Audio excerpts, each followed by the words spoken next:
Hello and welcome to Plus One to Gaming. I'm Chris. And I'm Eric. I'm Billy. And I'm Mark. Whoa. You had like a sweet Contra explosion sound in the background. I don't know how you did that, but try it again, but maybe we'll keep it. Let's see.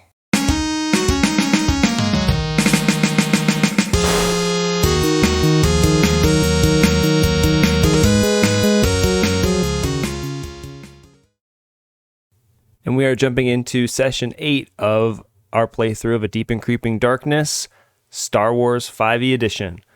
Mark, do you want to use your strange psionic powers to transmit a recap of last session's adventure? I do. In our last session, the party was essentially holed up inside of the matron Duvizin's house in the town of Vermilion. They had run into the terrible Fearnocs previously, and while deciding whether they should go and explore what sounded like their young companion they met along the way, Anope, lost in the town in the middle of the night, they sent out Bidu's droid to do some scanning, even though Arik was worried that the girl was alone and potentially in danger, and discovered that it was the Fearnoc itself, almost half dead, bleeding out, unable to truly use its powers, and it exposed itself. How naughty. Shortly. So risque.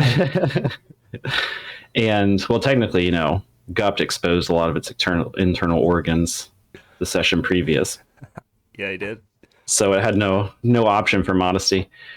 That Fearnoc appeared to bring a companion back to the house in another attempt to rouse the party from their position. And in its terrible state with a terrible wound, was unable to sneak its way behind the party as intended. Bidu heard it and they sprung into action. Another Fearnoc appeared, but both were vanquished, I believe, by Gup's blade in both cases. That is correct. So he made short work of those, and the party decided that they would have to continue on into the mine to find, hopefully, a vein strike of some sort that would prove to their employers back at DDG that not only they were worthy, but that the company would survive long into the future. You forgot the most important part. I did. I did forget the most important part. The first Fearnoc that was slain was noticed that it was wearing a snowdrop blossom ring, which matched the one in the picture of the matron Duvizin, mayor of Vermilion. And in the tradition, the grand tradition of Gamorrean land takes, Gupt, by donning the ring, has laid claim to the town of Vermilion, and by extension, probably a swath of land around it.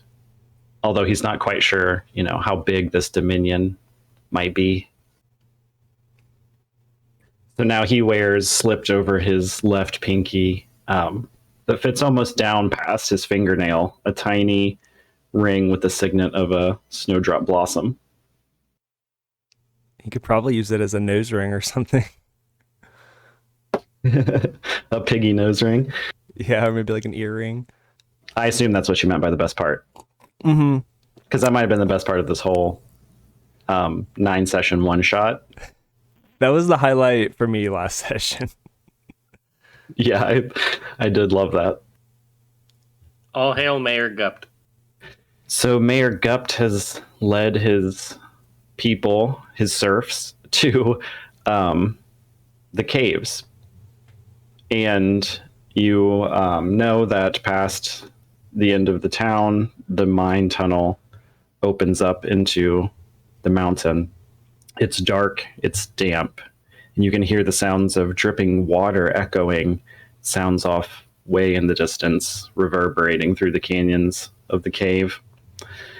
There's about 30 feet of light coming in as, now that it's morning of the next day. And you notice that as you move deeper, the light seems to grow gloomy and shadowy much faster than anticipated. And it feels oppressive. That's that deep and creeping darkness we've been hearing about. And as it deeply and creepily creeps its way into your minds, you all hear strange whispers and cries.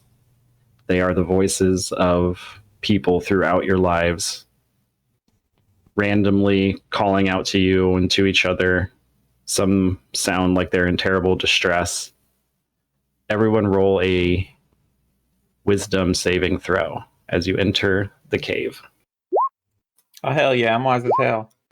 Auric, after seeing the screen of Bidu's droid, you were able to see that Fearnoc literally using its ability to project voices into your mind. So you shrug it off and imagine that these obviously must not be real sounds. Gupt's armor, his Mind Temple armor, reminds him to stay in the present moment, and he too concludes that these must be more tricks. Bidu, however, so distracted by the sounds because of his intense ability to hear, they are very, very distracting to him. So you will have disadvantage on intelligence and wisdom checks while inside the cave, distracted by whispers. Okay. Periodically, you'll also see shifting movement out of the corners of your eyes, like something is there on the walls or up ahead, and just kind of general hallucinations as the beasts in the cave mess with your mind. And with that, you venture ahead. Gupt is going to. He wants to lead the party, but he does not have night vision. He doesn't really have low light vision. He's got normal ass vision. So he's going to turn around, like point to his eyes and point towards RX-13 just to see if he could produce any light or if he has a flashlight or anything like that. So Auric has light. I don't remember the name of the spell I gave RX. It was like fantasy screwdriver or something. Yeah, you guys also outfitted RX with a little headlight off of one of the speeders in the mining part of town. Yeah, I think so Gupt that got gives one. him a perma torch. I think Gupt got one as well. Yeah, someone else also took a lighting device. Well, it probably wasn't me because I have the cantrip light. Yeah, I think it was RX and Gupt because Bidu can see in the dark. So light him up. All right, so when Gup taps his eyes, he realizes that he has a headlight attached to his head, and he kind of like rolls his eyes and chuckles, and then turns it on. Hora Gupt. Me tu bodyguard me sundu tom mea. So Gupt, are you still gonna be our bodyguard now that you're mayor? Gup snorts. Oh, I can do two things. Bidu chuckles. In my experience, the mayor is usually more violent than the average citizen. Gomorian culture is very interesting. Do we have like representation on here for light? Like the light spell and torches and whatnot? Oh, yeah, I can do that. How far does it go? I'm looking it up. I gave Gup, I think, 20 feet. You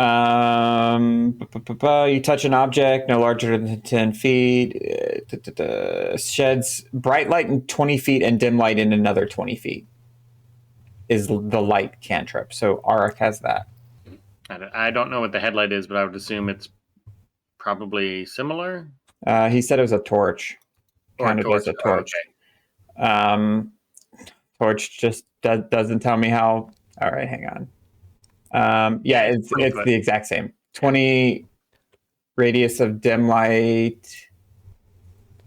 Yeah, bright light for 20 and then dim for 20. So the exact same. Man, light is a weak ass cantrip if it's just a torch.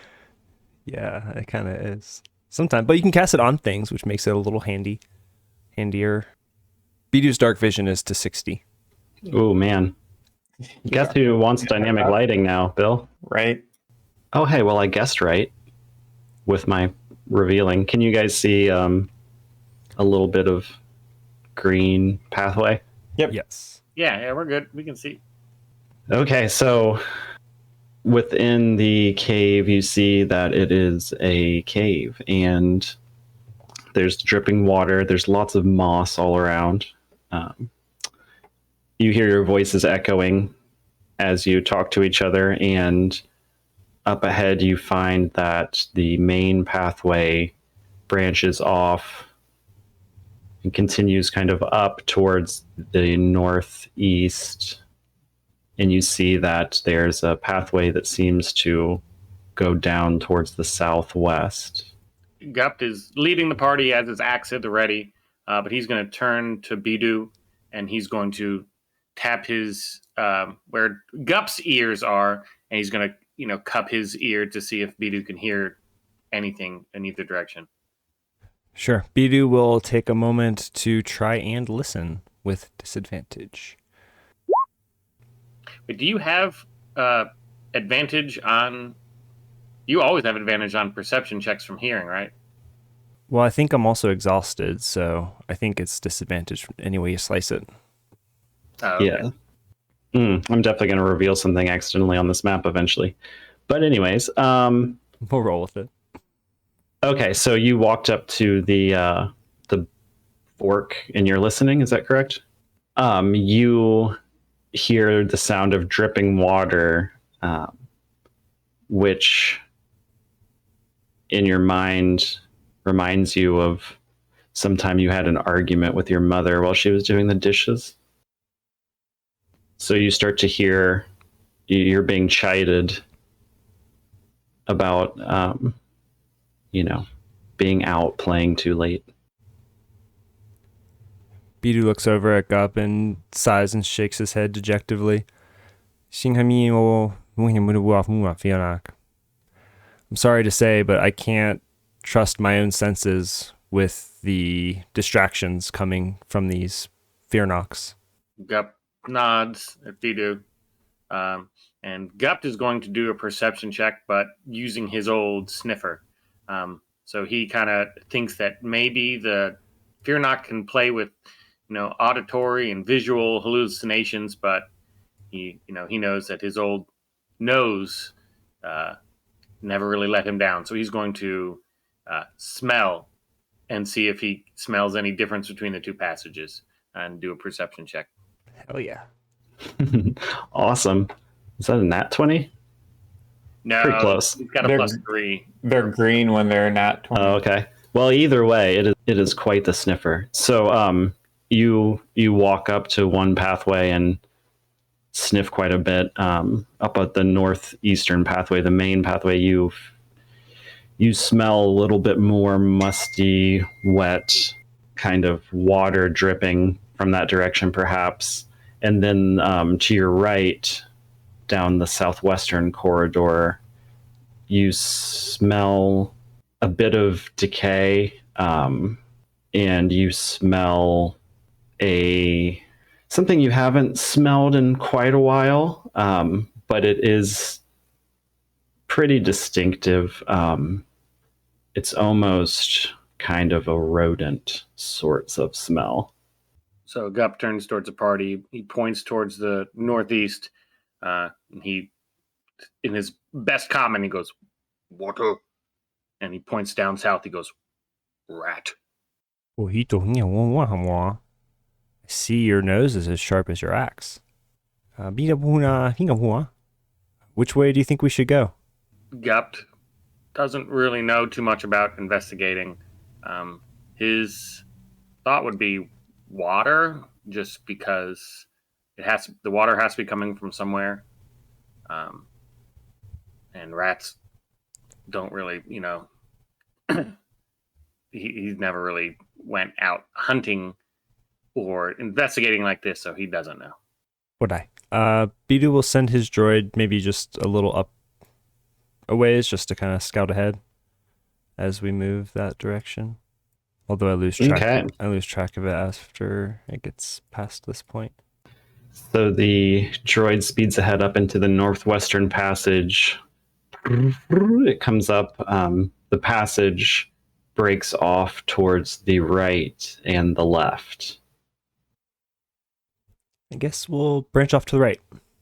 Well, wait a minute. If we went left first, now we're going to go right. Normally, when you're in places you don't know, you kind of keep one hand to a wall. And always, if we're going left, we always go left. Bidu shrugs. That sounds like sound logic to him. And then let's say we go left and it's a dead end, we keep our hand on the left wall and we end up. So if you go up on this left and then this room is empty, you end up on this wall coming back. So you go to the right. Does it make sense? Borai, shingamama. It's an old trick when you're trying to infiltrate like unknown ships. Vingamuna. A military lesson. So let's go left. So you head along the left wall, keeping your hand there. You walk. You still hear the water dripping. It sounds further and further away. This end is a bit drier. You wind around for a few minutes, and the tunnel ends abruptly. There's a few pieces of equipment. This looks like it was a fresh, new mine shaft being dug out that was abandoned. Is it just equipment? Can we take just a quick pick around?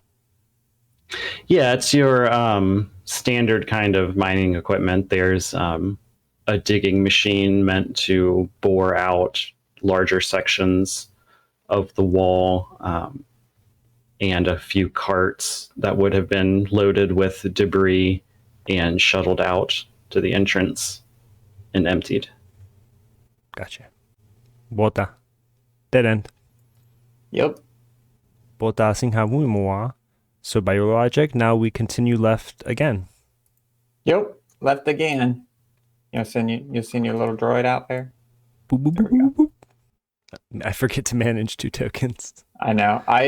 It's easy for me because I have RX kind of by me, so I can move us as a group.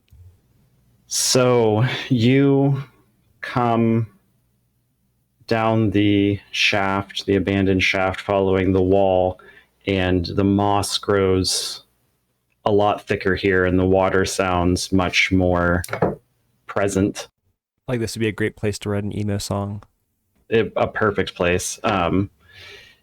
You can hear all of those strange whispers still, Bidu giving you all kinds of sad lyrics for your next album. And you guys see that there is a massive cave-in along the northern edge here. This pathway used to continue on, but the rubble starts as small pieces and eventually grows into giant boulders which block the passage. Bidu pops in some rhodium pop or R-pop to brighten his spirits, try to cancel out some of these sad emo voices that he disdains. So can you look at, so they're like fungus? Is that what you said? You said they were there's fungal growth? Fungular growth? I think those are rocks, but we can't pass them. Right, rocks here, but I thought there was like growth amongst them. Never mind. Yeah, this is because of the cave-in, the sealed off areas of the cave here must have broken through at some point because water has been able to seep into what was the dry cave. There is moss growing in this area. Okay, but not so like the water's. Sorry. Go ahead. So the water is coming through from the area that's been the cave-in, like it was either dripping in through the walls or coming out from underneath the cave-in. Like that's where the water's coming from. Yeah, it's kind of just dripping down. There's mounds of like broken rocks that are blocking the tunnel. They're piled from the ceiling to the floor. The other parts of the cave-in were passable after the collapse, but in the very back, it seems to be impenetrable I'm from not what you can see here. okay.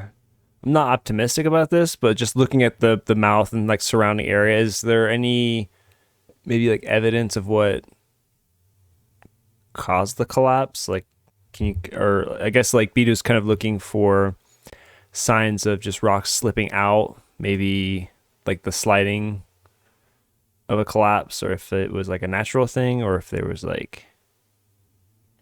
Roll a perception or investigation check We'll try. now that you're here. Yeah, let's try So investigation. you've read the Matron Duvizin's journals and notes, which talked about the collapse. So now that you're here, you can compare those notes to find out. Orek.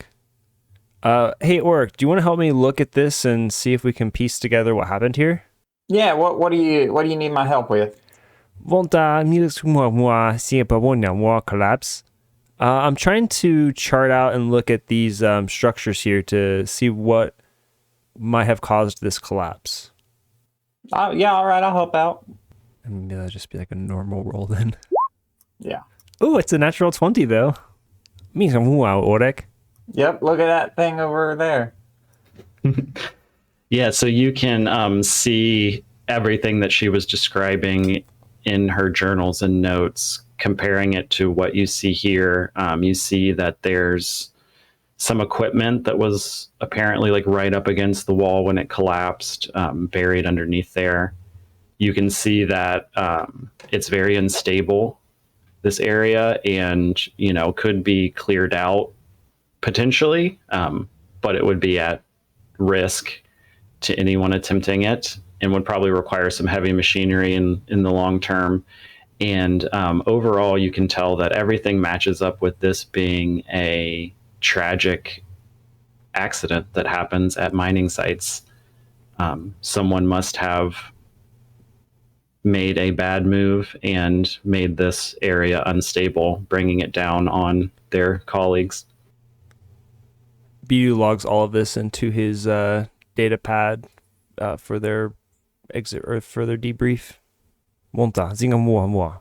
Yeah, let's head down this keeping left.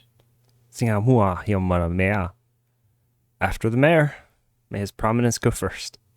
So you guys turn and walk towards a kind of strangely circular entrance to the next area of the cave. And Bidu, you notice, especially after looking so closely at the rock slides over there, that the moss, there's something off here. And as you get to the circular entrance, you see that the moss is tinted blacker and blacker until it becomes almost jet black. It covers the walls, floors, the ceilings, as far as anyone can see. And right inside of this tunnel, it seems to branch off into a few different directions. Hold on just a second. There's something strange here with this moss. Just want to take a quick look. Can Bidu take a sample and just kind of run an analysis on it and understand like what maybe is causing this change? Yeah, so you kind of gingerly walk up to the edge of the green moss where it started to look different. You can pluck some. Roll a intelligence check. Your choice, Arcana or Nature. Do Arcana. Wow. Okay, so with disadvantage, it was 22. Wow. So you almost immediately notice, after running your hands over the dugout edges of the walls, as you've been following the left-hand side of this cave system, that these tunnels were not dug. There's no marks of rubble. There's no grooves along the walls from the places you can see where the black moss isn't present, even though it's almost omnipresent. Whoa. They, you can see, were not created by hand, claw, or tool, but rather by some sort of strange magic or effect. You are able to surmise with this kind of deep, sickening feeling that has washed over you when you got close to the hole that the dark side of the Force seems to have created this place, this tunnel. I trust Bidu did not come to this by virtue of midichlorians. Yeah. Is that, please? No. Okay. The Force works in mysterious midichlorians. I want to I just wanted to make sure it was like, oh, you're in a midichlorian meter on it, and it was off the charts. No, you were. Midichlorian dust. Good. You're just no hokey religions here. You're pure scientific ability and analysis of those texts you read.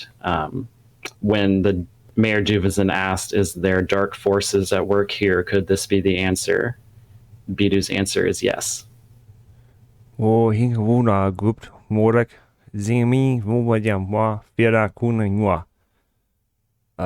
up, Oric and Gupt. I fear that we are drawing closer to the source of these things, or their lair. Notice the changes in these walls. These were not shaped by any common species. So what do you think built these tunnels then? Mota Zingavuna Fearnoc, dark side. I mean, it could be a collection of things based on what I've been able to piece together. It could be these Fearnocs, or it could be when something bad happens in a place that is, for lack of a better term, strong with the dark side. You have to understand, this is the first time I'm encountering anything like this as well, so I was skeptical at first. Bidu goes on to fill you guys in on what was in some of the papers he read and why he is suspicious that the dark side of the Force is at play here. There are places within the Force flow that are so heavily disturbed they break through into a power that can be felt even without a fine attunement to the Force. The notes suggested that the tragedy of the mine having been such a careless accident that cost so many lives and caused so many people so much trauma, especially attempting to dig out the survivors, many of whom were never able to be brought out, though they knew they were there. The Fearnocs, as dark entities, feed on this sort of tragedy to enhance their own power and their own connection to the dark side of the Force. And this tunnel was born out of that tragedy, almost quite literally, as they collected the nightmares and sadness of this place and used it to materialize a lair for themselves. After which they used it as a sort of base of operations to continue feeding on that sadness and collecting the residents of the town as much as possible to join their ranks. Well, damn. One could also speculate maybe the collapse wasn't an accident. So you think like the Force did it, or those little monsters? Well, that's the thing. We don't know which actually came first. What came first, the Force or the monsters?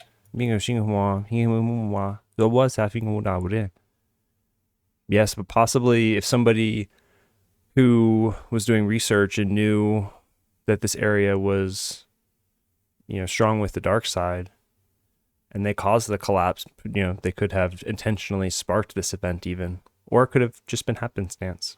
We don't know. Well, let's not tell Vermilia, or what's our mining company's called? Daskoga. Dastoga.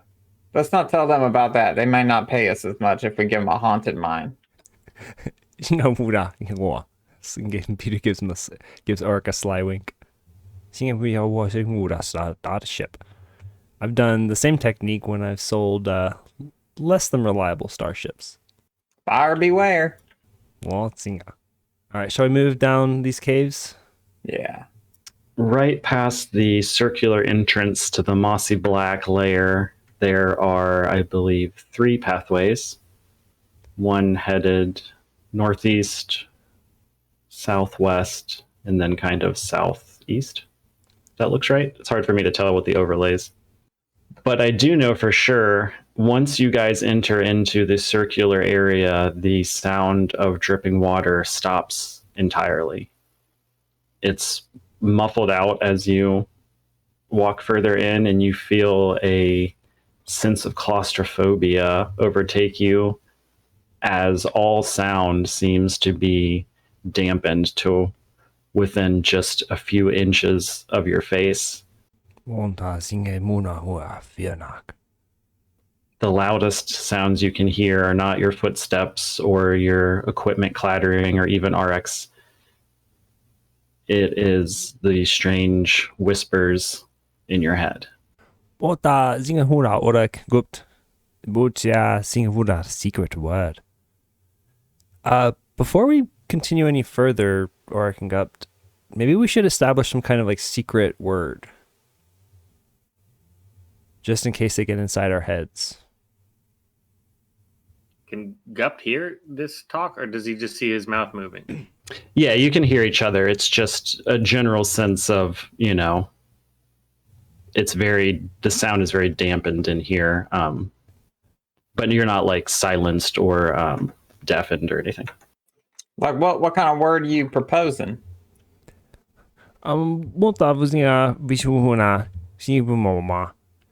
Just something that we could say to each other in case they try to pit us against each other or something, to know that like that it's really us, that it's like a safe word, like a secret code. So I guess like kind of relying on Thieves' Cant, like Bidu uses symbols and things to like show alliances.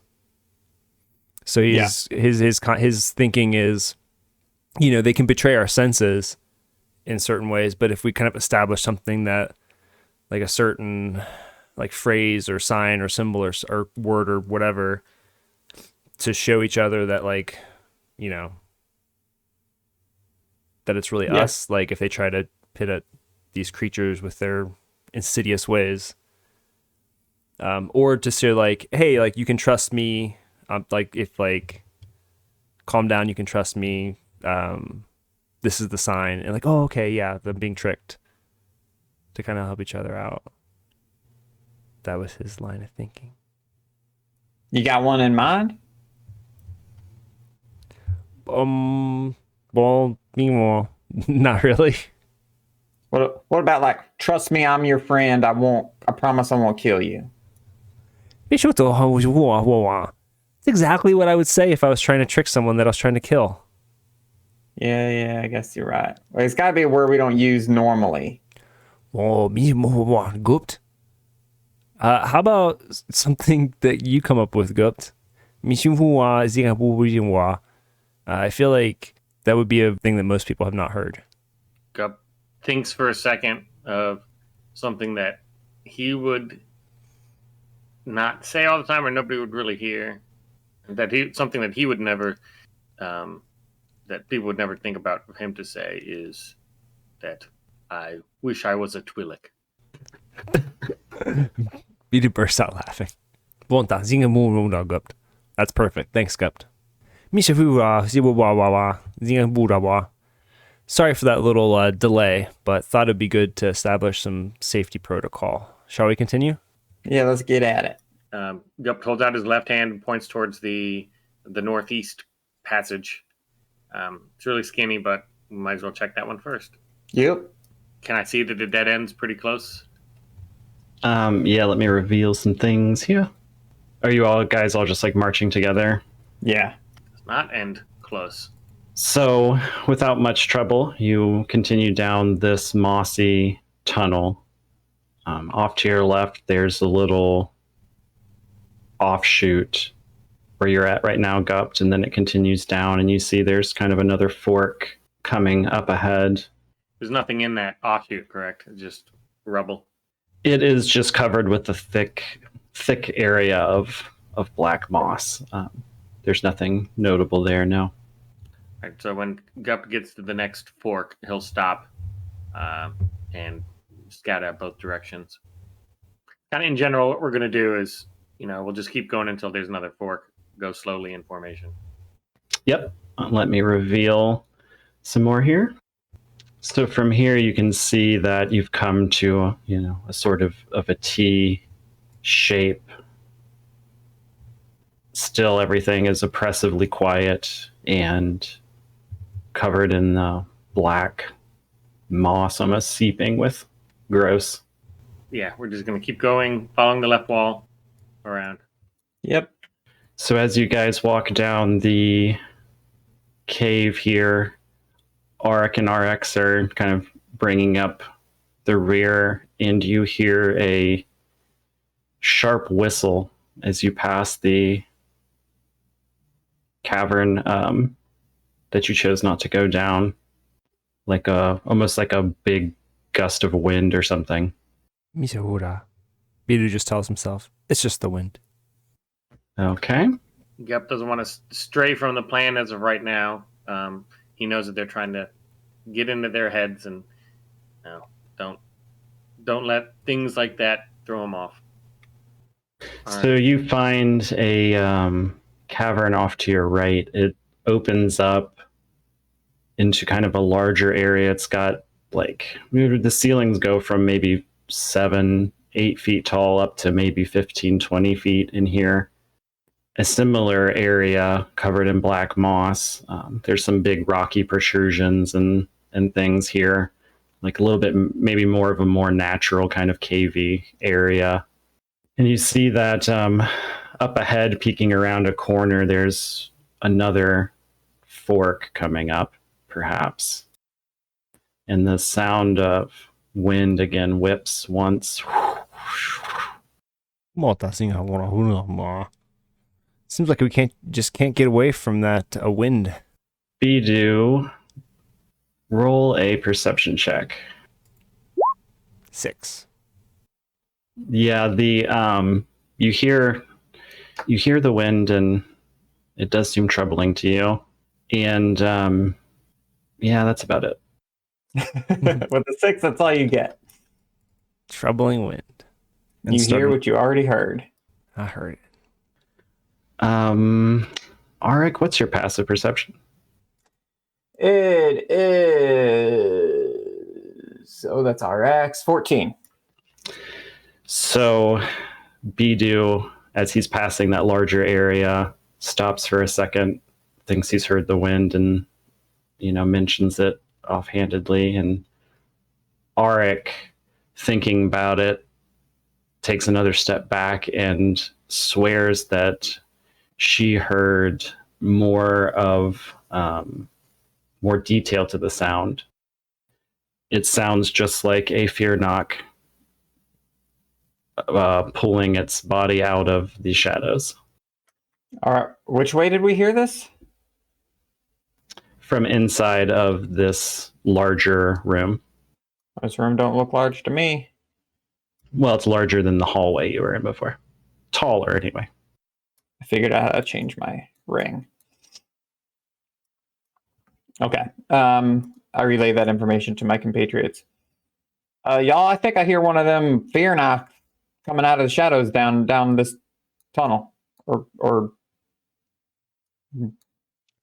what do you call like a hallway of cave? Shaft? Tunnel? Yeah, shaft. Down this shaft. Well, maybe we should send Gup to the Fearnoc Slayer to exterminate it. Yeah, so Gup is going to go in with his headlamp and start looking around at the areas that have some shadows that are casted to see if he sees any Fearnocs. Roll a perception or investigation check. And that's not good. It's a 6. So you click your light on and you scan the ground. You start to look for, signs of maybe claw marks or something like that. See if anything was sneaking up behind you. You look around and fairly confident that there's nothing there on the ground. You turn back, and your light for a brief second kind of blinds your compatriots watching to see what happens. So they too miss a Fearnoc drop off of the ceiling behind you and manifest out of the shadows. It drops behind you and normally would shock you with so much fear to strike you immobile and unable to defend yourself. However, Bidu's weapon of warning throws off a signal and alerts you all to a coming threat. So the Fearnoc's about 15 feet behind you, Gupt, against the wall in the cave that you were just in. When Bidu's weapon of warning goes off, he cries out, watch out behind you, Gupt. So we're going to roll initiative.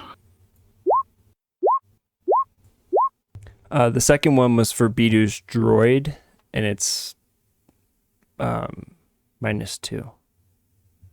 18. Okay, so let's see.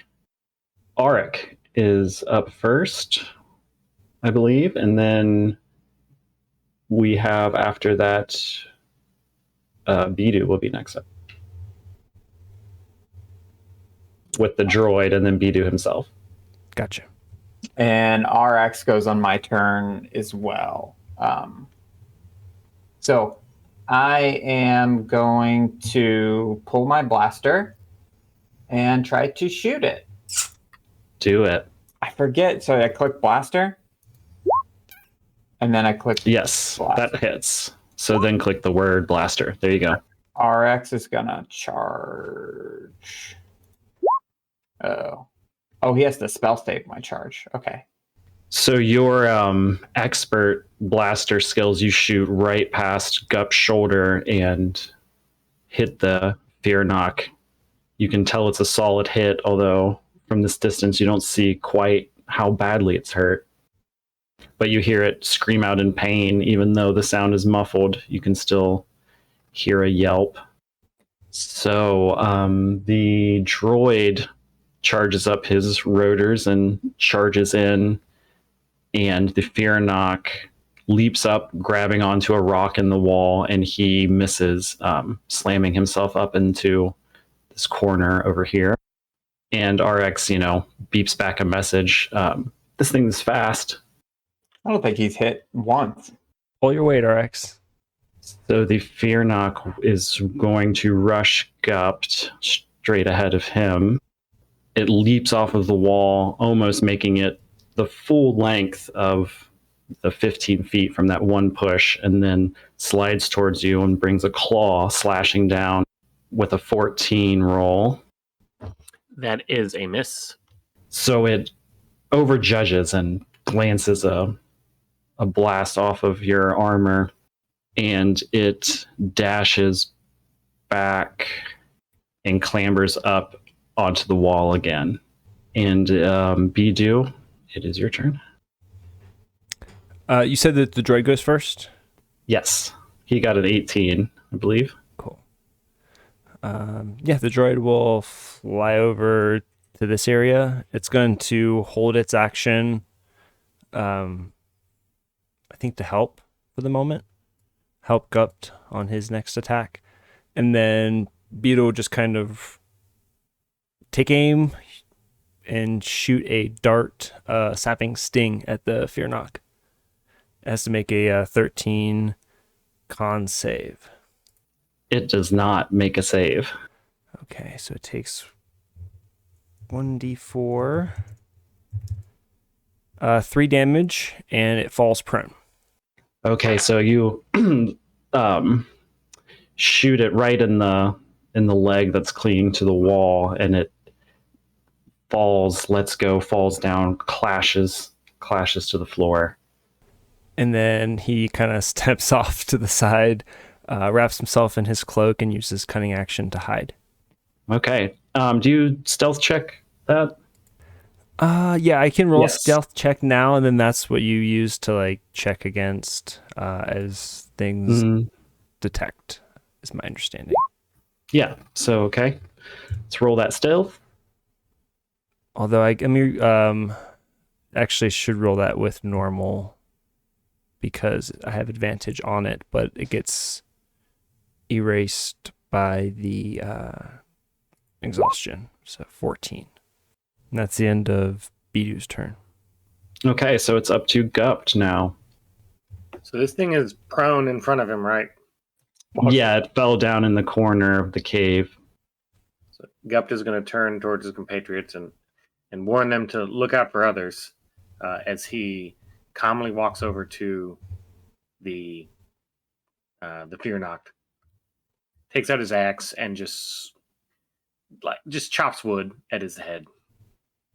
I believe it's advantage against prone enemies. Mm-hmm. He's not going into a rage because he doesn't really think that this is a situation that he needs it. It's a 25 to hit. That hits. Not that great. 29 damage. Gupt. Why are you being so gentle, Gupt?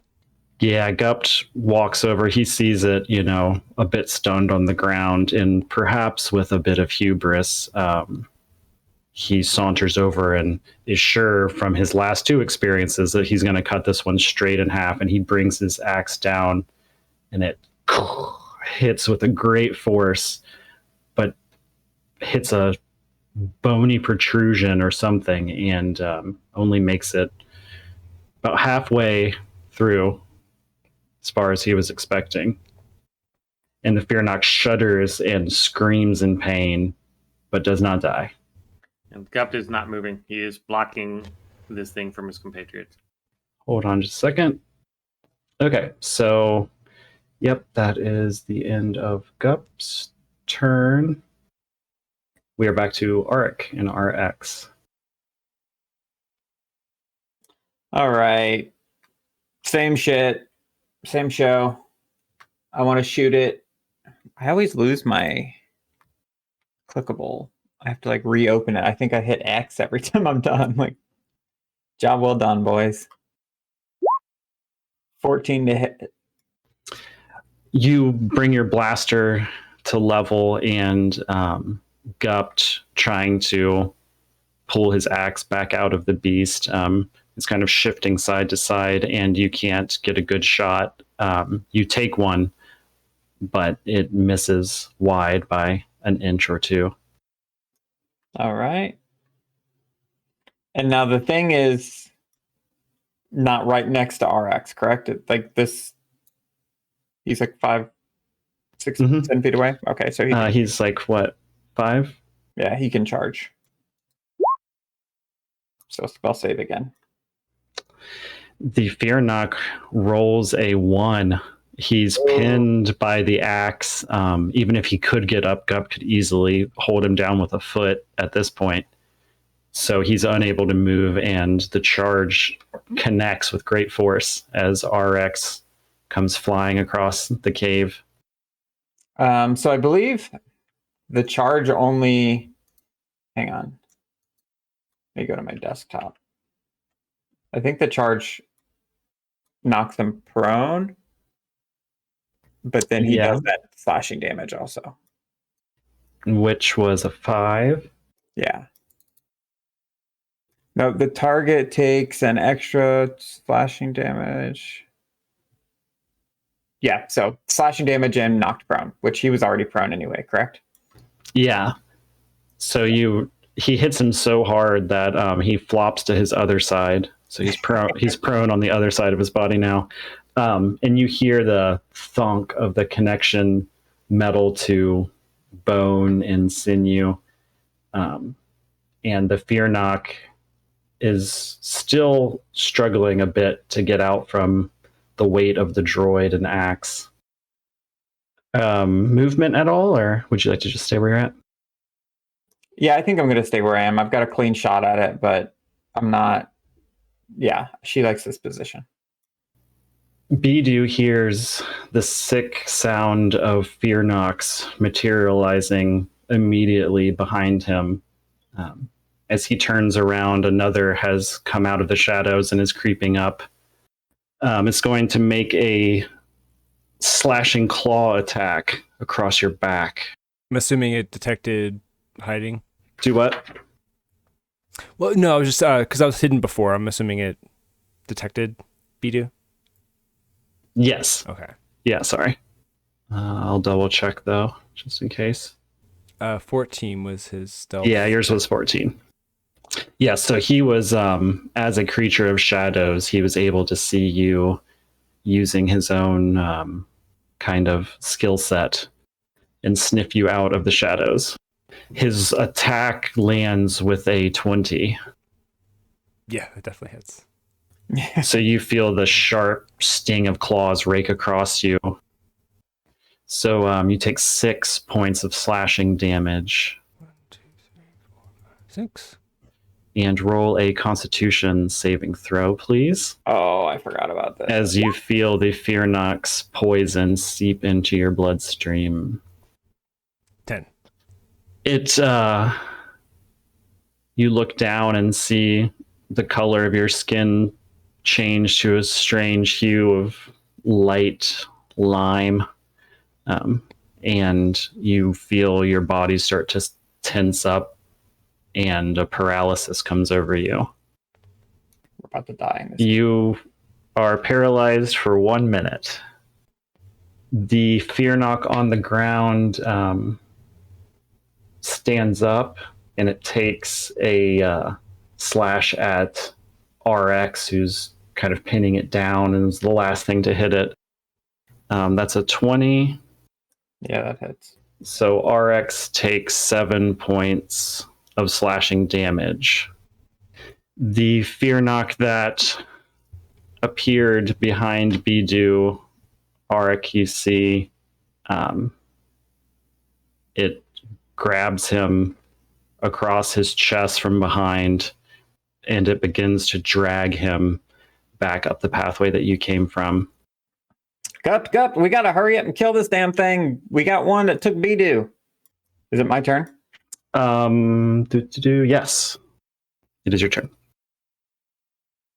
All right. No, I haven't. Or no, wait. Is that right?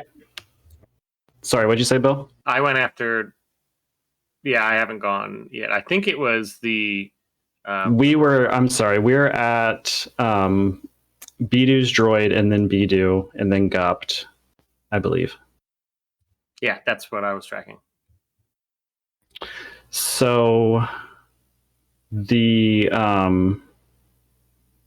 we'll say that I guess the droid can't take a new assignment of any sort, I think, because since Bidu has become paralyzed, he'll maintain his current programming. So he was set to help Gupt. So the droid will stay with you, Gupt, spinning around your head and helping you as much as it can. And that brings us back to Gupt. All right. Gupt is going to leave this creature, he'll get an opportunity attack, and he's going to. He can't get to. He's going to move 30 feet. Just there. I can't write. And as you go away, it lashes out with a 6. yeah, it's a miss. So he's not concerned about this thing. He moves to 30 feet. He looks down the hallway, sees the Fearnoc there, and he is going to double move and just try to get to the Fearnoc that Just get to Bidu before he gets pulled away. He still has his axe out. And that's his turn. Okay, so you're able to get up to the corner. The Fearnoc, struggling with the weight of Bidu, is not moving very quickly. So you round the corner and see it there with him. We are back to Auric. Gups rushes past you down towards the other area, and the droid zips past. Bidu's droid zips past with him. Okay.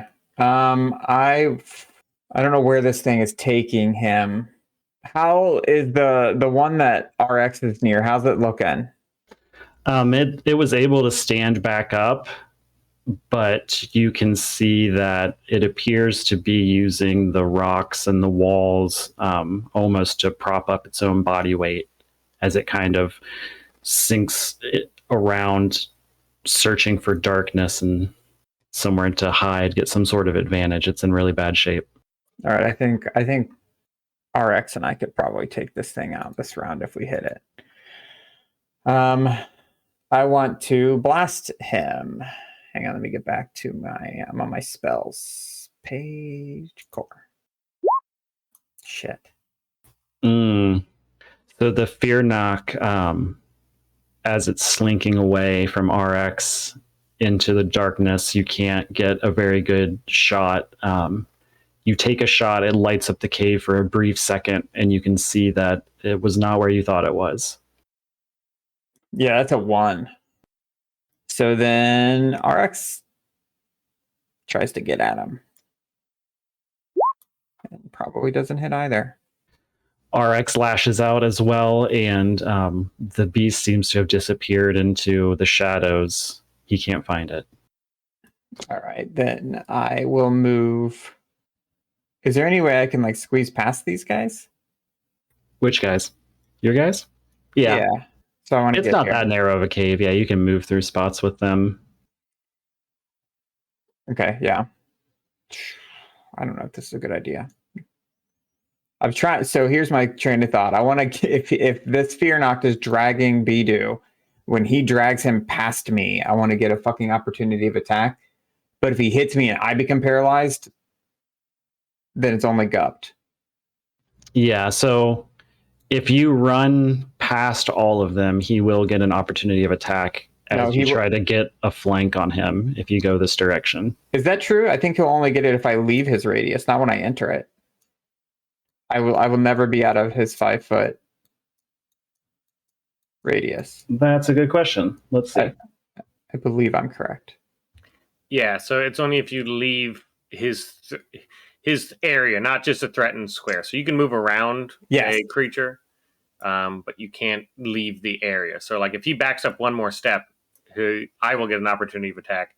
He'll have to back up 2 more steps for Auric to get her opportunity of attack. Yeah, and that's what I'm trying to set up. Oh, okay.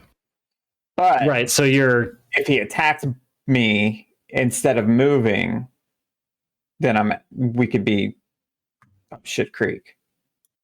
So describe this thing to me. I'm still down here. Yeah, so does he have his arms and mouth around Bidu? Do I think he's gonna try to pull him away, or I think he's gonna attack? You saw the Fearnoc, after paralyzing Bidu, reached up around his shoulder, grasped him up underneath the arm, and began to walk backwards, dragging him away, his feet, limp. The Fearnoc was definitely keeping an eye on you, but continually looking over its shoulder, grunting with the weight of Bidu.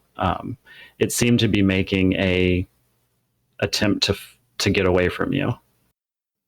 I think also, you don't get ranged opportunity attacks. They're only for melee. Yeah, I got a Vibroblade. Oh, okay. Trying to do some damage. Yeah, no, it's fine. I just want to let you know. I thought you could always just punch him with your gun. I think my Vibroblade might do more damage. Yeah, I think these things are smart. And he would probably, and they know what they can do. So I'm not going to get next to him. I've been paralyzed once. I don't want to do it again. So I'm going to move here so that I can get a shot on him next round. Okay. All right. So as you come down, you see Gupt, past him, looking on to the Fearnoc dragging Bidu away. So it again, still keeping an eye on you. It as you both approach, it continues to hold Bidu tight and drag him as fast as it can. It gets another 15 feet or so down the cave, and Arik, as you run down away from where RX is, you hear the sound of a Fearnoc disappearing. So that is, let me see. So, point of order: if that one moved away from Gupt, Gupt got a opportunity of attack on it. That is correct. Yeah, okay. So roll that. That is a 21.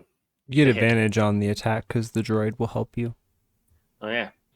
Not that you need it. Yeah, that hits. So But your axe. if he gets the potential for a crit.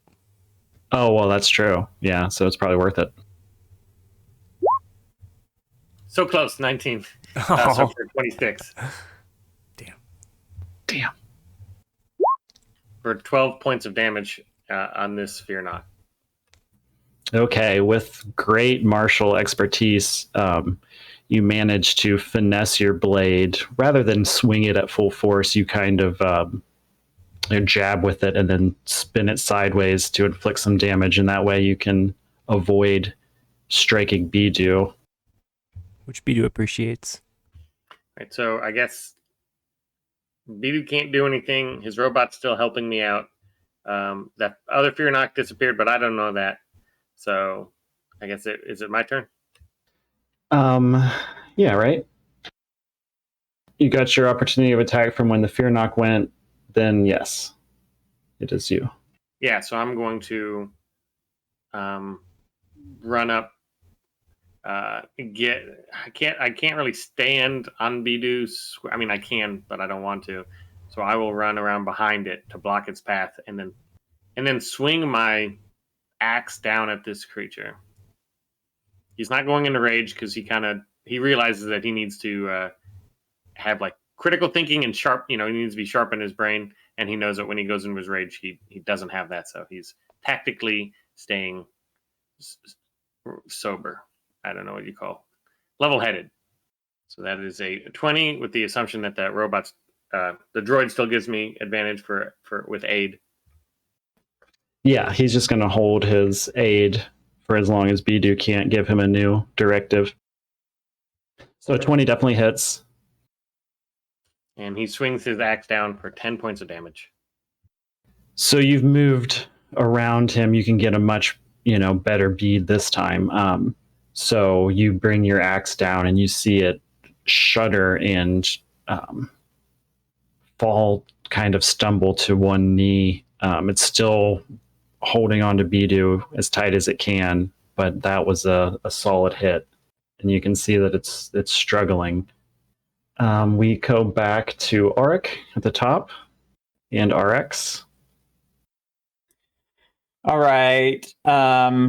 So Arik's going to move 5, 10, right here, 15. And so this thing looking worse for wear? Yeah, that's looking worse for wear. And more importantly, as you creep up around the corner, you see a Fearnoc hidden in the shadows off to the corner. You see it because in the wet moss, there's a pool of blood. You can tell this one is injured, and it gives itself away, moaning and bleeding in the shadows. All right. Well, it appears to be stalking back up into the fight from the north. My priority changes from saving Bidu to saving myself. That's reasonable. Yeah. If I'm alive, I can save you. Let me look at my spells, because I had something different I was going to use. So this one that's closer to me, does it share the wounds from the one that disappeared from the cave Yeah, down yonder? you gather that it is the same one that RX was attacking just moments ago. All right. A lot of my spells are like shit I should do in the beginning of an encounter, and they are not going to get a lot of value at the end of one, like binding it or target locking it. If I do that and it dies right away, and if I move, it's going to get an opportunity of attack too. All right, I'm going to shoot it. All right. That's a natural 20. Ooh, natural 20. Okay, so that's is that 60 plus damage? What? Hang on. Either way, as you run up to help Bidu, you see this one injured and hiding in the shadows as it materializes and is kind of creeping back towards everyone, and just hip shot directly from the holster, almost not even breaking much stride, and you hit it square in the jaw, and it thumps to the ground dead. Just as a side note, we if you ranged attacks from like close quarters have disadvantage for the future. But that was really cool, so I think that's definitely canon. Yeah. Quick shot like a Han Solo style.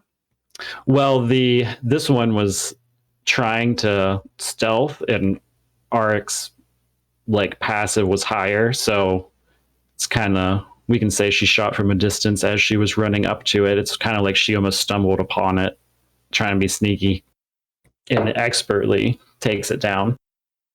Yeah, that's really cool. Rule of fun, whatever's more fun, always. RX is down in the cave. Does he do anything? Yeah, he wants to come up. I forgot about him. What's his movement speed? 40 movement speed. 40 speeds. He comes to there. And Auric is placed. Maybe she'll move here because she knows that thing's probably going to keep going this way. So she'll get a range on it. There. I'm finished. So this Fearnoc. Okay. So this Fearnoc is going to move itself up against the wall as much as possible. It sees you all converging on it. It turns its back. It's holding Bidu almost, still across its front between you and it. And it sinks up against the black moss into the shadowy darkness and attempts to teleport away. You see it appear not far, about 30 feet down further into the cave that you've already come down. And as it disappears into the shadow, you see the shadowiness envelop Bidu, and then they both reappear 30 feet away. And then it moves around the corner, and it is out of sight. That brings us back to Gupt. Gup's going to follow. So he has 5 more feet of movement range, but what does he see? Does he see the Fearnoc and Bidu? Hold on just a second, sorry. Yes, you do see them. They are around the corner, still being drug away, Bidu is. And as you come around that corner, you see another a Fearnoc materializes about 10 feet from you, approaching quickly. All right, so he sees himself being surrounded, and one of his wards is people he was paid to protect being dragged away for his demise, for sure, to be turned into one of these things. He is 100% certain. So he is very angry, so he's going to hit his third rage out of 4, and he is going to swing at this Fearnoc that's still grabbing Bidu with his rage. He needs to end this fight now before it gets out of hand. Okay. So that is a 23. That hits solidly. That is an 11. 9 plus 2 for rage. Okay, so the droid, as you come around the corner, you see it, and you grunt and point your axe. The droid understands it has to help, and it does so by careening straight towards the Fearnoc and buzzing around it, smacking it with its metal body, shining lights, doing its best to save its master. And in that distraction, you're able to destroy this Fearnoc and free Bidu. If you want to tell me which way you do that, feel free. But this Fearnoc is dead at your feet with an expert blow of the great axe. Yeah, so he is going to just he's angry that this guy's pulling his Bidu, and so he's just going to swing down his axe at this Fearnoc, and just right at like his arms that he's grabbing Bidu and trying to drag him away, and his axe just shears right through both arms, and just both hands are just completely severed, and that weird colored blood just oozes from the wounds, and the Fearnoc, already damaged, just goes into shock, and I would assume dies at that point. Yeah, it's certainly dead. Its lifeless body there. Bidu falling to the ground on the other side of it. Is that the extent of your turn? Close. He has 5 more feet of movement speed. And so he is not, he's raged, so he's going to move as close as he can to that other Fearnoc. So right there. Okay, and that is back to Auric and RX at the end of the cave near the dead Fearnoc. We should have been counting turns, because 10 turns is a minute for the paralysis. I guess we could kind of go back and look. I think this is turn 4. Yeah, I thought it was 4 or 5. We almost never are going to hit 10. 10 is so much. 10's a long time. Also, whenever Gup rages, he screams and growls. So our Auric, even if you can't see Gup, you know what's happening. You know that he's to rage. So I can figure that. I can put 1 and 1 together. So you're up, Auric. All right. So I'm gonna move to there. That's my movement. I can see this thing. This is a brand new one, right? This one appears to be fresh and uninjured, as far as you can tell, yes. All right, I'm going to target lock it, which is a spell. It's a bonus action. Basically, Hunter's Mark. So you choose a creature you can see within range and technologically mark it with as your quarry. Until the spell ends, you deal an extra 1d6 to the target whenever you hit it with a weapon attack, and you have advantage on any wisdom, perception, wisdom, survival check to find it. If the target drops to 0 hit points before the spell ends, I can use a bonus action to move it. So I'm target locking it, and then I'm going to shoot it. It doesn't look like it has a way to defend this, so it just happens. That sounds awesome. I gotta get back to my thing. So target locked and now blasted. 15. Yeah, does a 15 hit? Is a tie a hit? Yes? Yes. Advantage goes to the roller. Right. Yeah. Yes, it hits. All right, yay. And now I know it's AC. Yeah. So 7 plus 1d6. So 2 extra damage on top of the 7, so 9 damage. Okay, so you hear it yelp out and see the bolt strike true.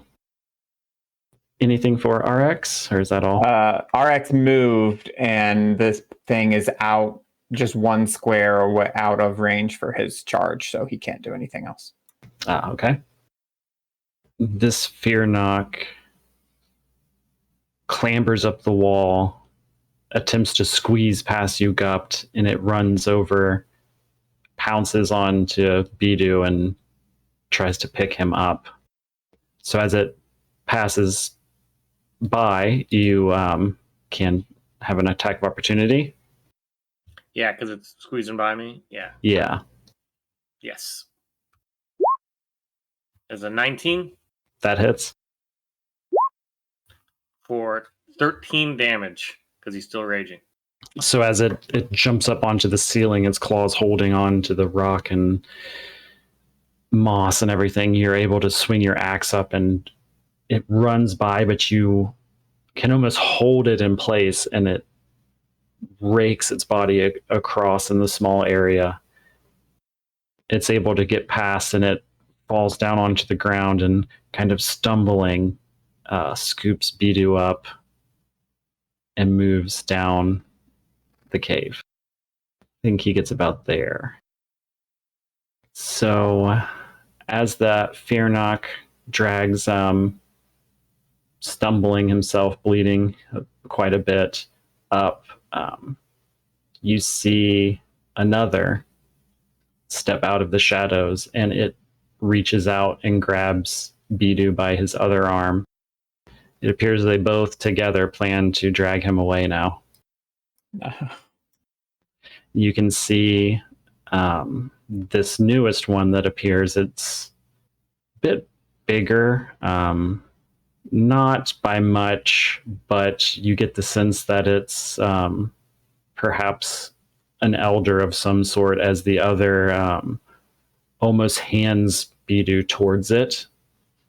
And they seem to exchange some growls and communication of some sort. It's the first time you've seen them interact with each other, but you still get the sense that this is somehow frantic. The larger, older one seems just snarling and spooked. So Gupt, I think it's your turn. Yeah. So Gupt is chasing him down. He sees this other one, and his rage goes into just overdrive.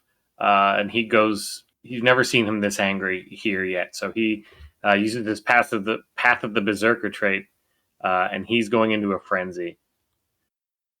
Runs down here, and he attacks the Fearnoc. That's the initial one that he already hit once, and he's going to hit him with his great axe.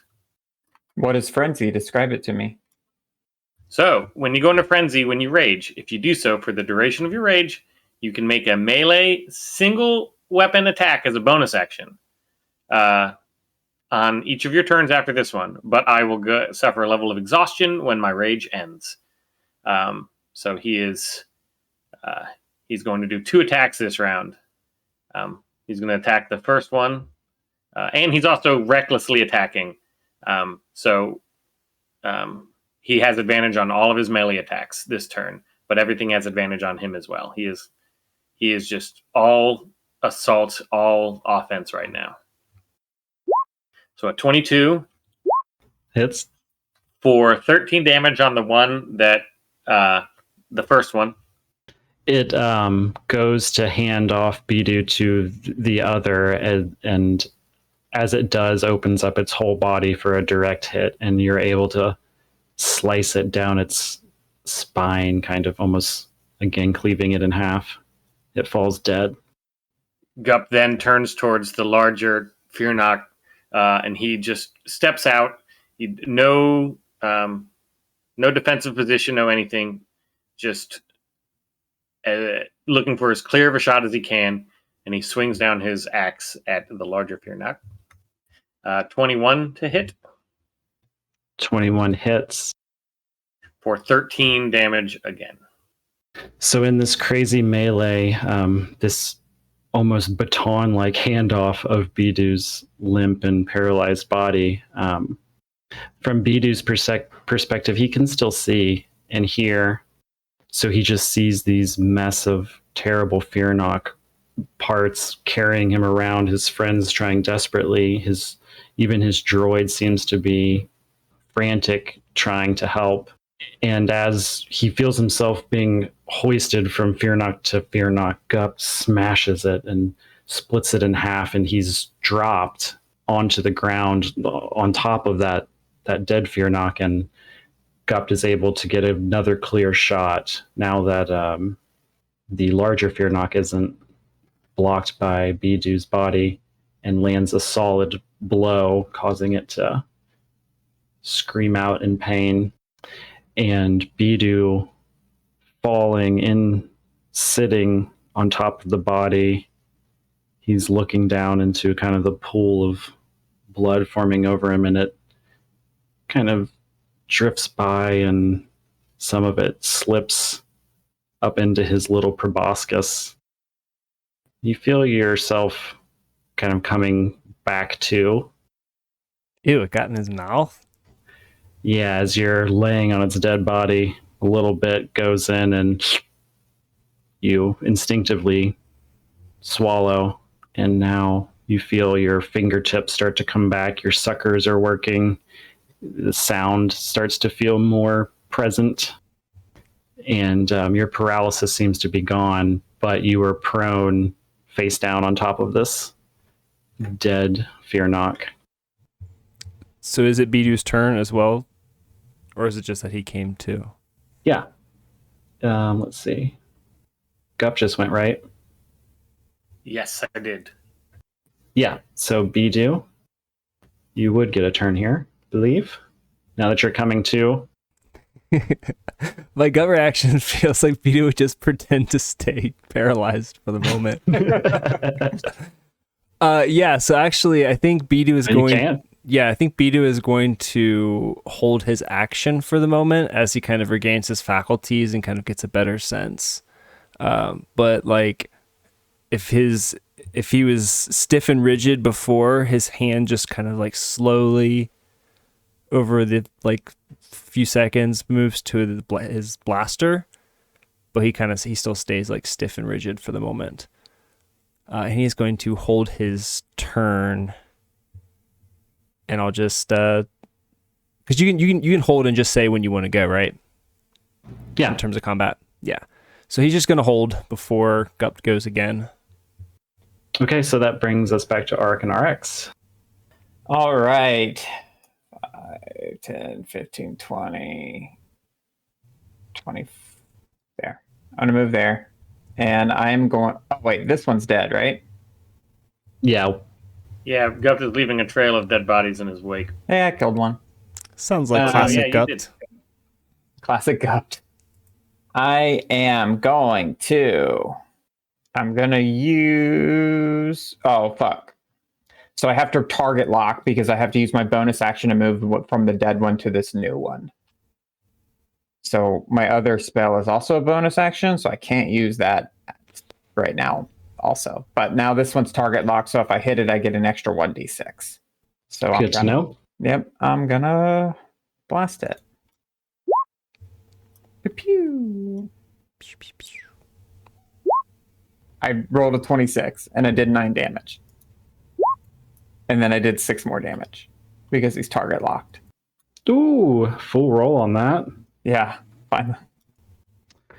So it goes to try to grab Bidu again off of the ground after the fumble of before, and the Fearnoc's blinded by your blaster from not quite point blank range, we determined, but about 10 or so feet away is a very clear shot.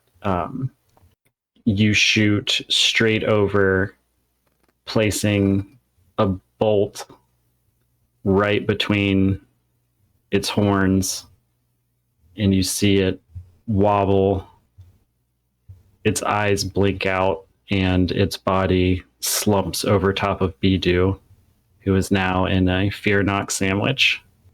Wait, so is it dead? It falls dead. Hey guys, a little help here. I'm sandwiched between these two Fearnocs, and with his little noodle arms, he's trying to slap and get them off. Gupt is still raging, so angry, so he's going to run out here and just look around and see if there's any other Fearnocs that he could attack. Does he see any?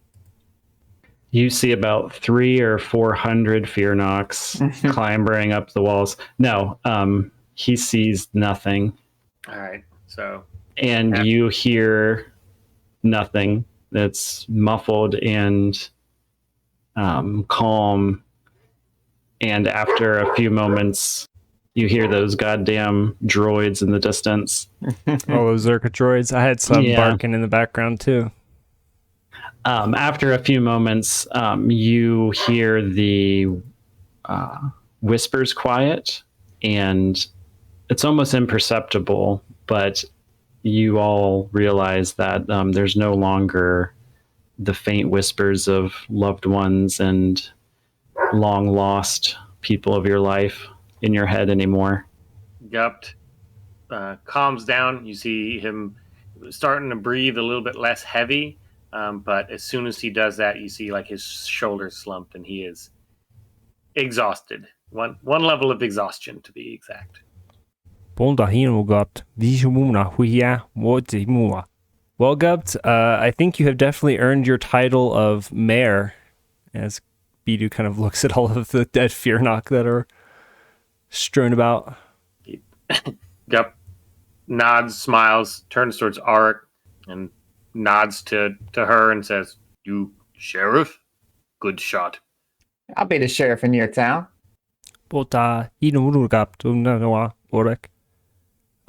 Thanks for not letting them turn me into one of those Gupton. Gup nods and just you see him shudder, thinking of being turned into one of those things. He comes back to Bidu. He doesn't really care if Bidu's okay or not. Now that not to be mean, but now that the threat is gone, he's just assessing the situation, and he turns to Bidu, kind of understand him a lot better, and he says, like, these creatures remind me of the swamp wasps. They seem to have a one-track mind. They did not care that I was hitting them. Their only goal was to drag you. It's almost like they did not have thoughts of their own. I hope that this large one is the queen in that sense, and we do not have any more to deal with, because any creatures with a singular purpose is a threat. Agreed. That is a terrifying thing. How do you think we should proceed? He looks at Gupton Orc. With a hand on the left wall. Bidu lets out an exasperated sigh and puts out a noodly arm against the wall. So how close are we to, like, is this a stopping point? Yeah, good check-in. Yep. Good, cool. So, I for the see everything. sake of brevity, Spoilers! No, closing my eyes. I can see the entire map. for the sake of brevity, the party decides that it's safe to, continue exploring the mine, and with the confidence that the whisperings have gone, that the threat of Fearnoc mind invasion has gone with it. You find that there are no more Fearnoc in the the cave. I was going to say, what the fuck else did we learn? You do find not quite a temple, but you do eventually find a just funky and decaying area that's decorated with like fabrics, old furs. There's like the smell of rot lingering, and there's thick moss-covered pillars supporting kind of a big chamber with waist-high stone slabs around This appears to be a place where they lived and spent quite a bit of time. You find evidence on the slabs of claw marks and dried blood, human blood, and on some of them you see there's some Fearnoc blood as well. These appear to be some sort of torment chambers, and Bidu, you put together with the notes from previously that this must be where they transform the villagers into Fearnoc using telepathic torments. While you explore this area, you find a rich streak of silvery silver ore along the wall. And as you're examining that, it leads you to turn on all of your brightest lights, snap some pictures for DDG to review later. And in your examination, you find dynamite traps placed all over this chamber. Dang. Where it appeared that the Fearnocs, usually in their state between full Fearnoc and human, before being entirely corrupted past the point of recognition, would use their dual brains to do things like build traps, and this whole place is rigged to explode. I am no demolitions expert. Yeah, I think we can leave this to the professionals. Just let them know it's there. Yeah, you can gather up all of the materials and that you can, the evidence of what is here, some pictures for a safety team to clear, and we can say that when you get back to town, are able to contact DDG, you're able to start some assessments on the ores, and the vein which you have found seems to be some sort of new material no one's entirely familiar with except for the locals here. But all of the chemical reactions and everything that are needed are easily recreated. This ore is Beskar ore. Whoa. Motherfucker. And outside of this small sector, no one quite knows about Beskar. There's not a whole lot of information about it, but you know from what you've seen and heard that it is quite strong, and some of it is mined on this moon. So congratulations. You have completed a deep and creeping darkness. Yay. I believe you slayed every enemy possible and avoided all traps possible. But beyond that, in the long run, you and your party have not only saved DDG Enterprises from going bankrupt by finding this new vein, you've earned a percentage of any earnings from this new vein, and Gupt is now the mayor of the town and surrounding area, incorporating the mine itself and all of the Fearnoc tunnels there within. Does he get a double cut? So he gets like his cut for finders, and then he gets a cut for having the town that runs the mine? He's offered some money if he wants to stay in the town and actually run things, but he can keep his Gomorian rights by title and move on as well, and just be mayor in name and not function. But more or less, you guys own this town and earn a percentage of the mine now. Nice. Yeah. Awesome. Gupt doesn't really want to stay around, but he lets them know that as mayor, it is his duty to come kill any threat. So just let him know if he needs to come back and bust some skulls. Yep. And so once all that's worked out, DDG is since an advanced team to start rebuilding Vermilion and examining the mine, removing any dangers. And that, my friends, is the end of A Deep and Creeping Darkness. Awesome. Thank you so much, Mark. Yeah, that was great. That was fun. That was very immersive. That's it for our actual playthrough of A Deep and Creeping Darkness, Star Wars VIII Edition. We hope you enjoyed our take on this adventure. It was a ton of fun to play, and it was great to see our friend Mark take on a new role and expand as a player. We'll be switching gears away from the one-shot adventures and Candlekeep Mysteries to an original, long-term campaign written by Billy, for our upcoming live plays. Until then, we've got some great content and discussions coming your way. Log on to +1togaming.com to subscribe for episode updates and new resources. Never spam. Thanks so much for listening, and we'll catch you next time.